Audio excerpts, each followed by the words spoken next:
d'Ivoire. Demain lundi, le chef de l'État reçoit les populations de l'Ouest, précisément celles des régions du Cavalier et du Guémont. Rappelons que le chef de l'État s'est déjà rendu sur place dans l'ouest du pays au mois d'avril dernier. Il a visité successivement les villes de Bangolo, Bloléquin, Diokoué, Guiglo, Man et Toulépleu. Viviane Agnimer revient sur les temps forts de cette visite à l'ouest de la Côte d'Ivoire.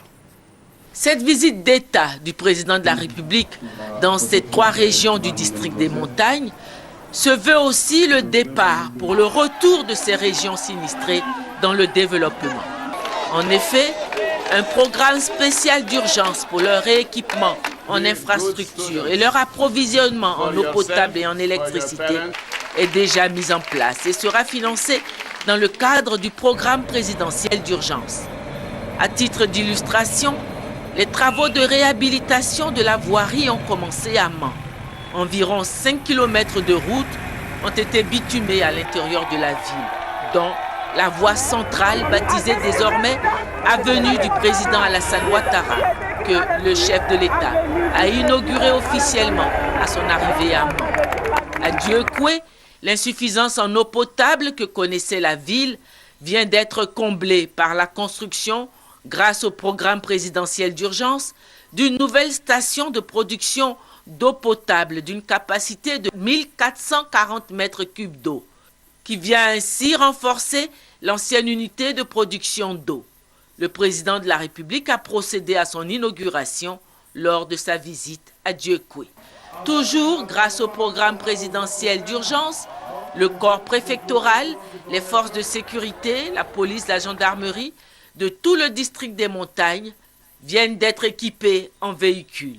98 véhicules de type 4x4 leur ont été remis par le président de la République au cours de sa visite d'État.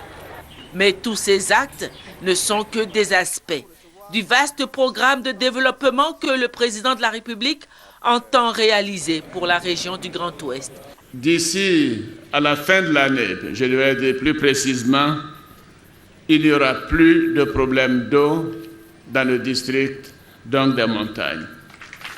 Oui, nous avons des investissements importants de 7 milliards de francs CFA qui feront en sorte que nous n'aurons plus de problème d'eau. Et partout où il y a donc des pompes villageoises, elles seront réparées. Là où il y a des châteaux d'eau qui n'ont pas la capacité nécessaire, des renforcements seront faits. Et surtout, nous avons entrepris d'identifier les villes moyennes où il n'y a aucune infrastructure pour donner de l'eau aux populations. Et je peux vous assurer qu'avant la fin de mon mandat, toutes les villes auront de l'eau en Côte d'Ivoire.